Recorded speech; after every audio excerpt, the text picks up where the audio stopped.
Back on the right stand with news that China's expanding infrastructure in Tibet is raising concerns.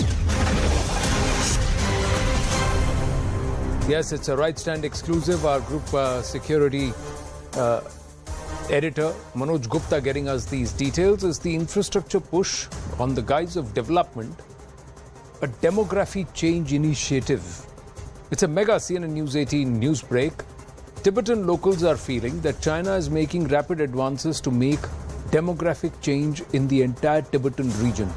They say China, largely driven by the CCP and the PLA, is not only increasing the migration of Chinese workers in this entire contested region, but is also investing in infrastructure and rapid urbanization to weaken the Tibetan resistance. China has completed the Haba Snow Mountain Railway Tunnel project. The railway tunnel actually links Chengdu with Lhasa. Chinese mouthpiece, the Global Times, called it a major milestone in the construction of the strategic railway network.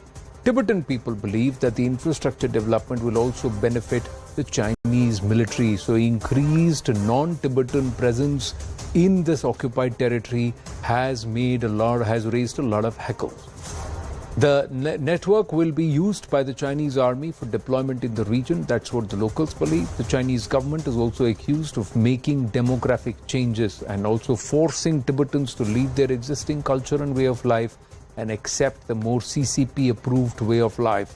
The Tibet Policy Institute has said that China aims to employ a combination of strict control over Tibet and suppress any form of opposition. They say China or the CCP is actually attempting to gradually diminish and weaken Tibetan resistance both within and beyond Tibet's borders. They allege that there is increasing presence of Chinese migrant workers in Tibet.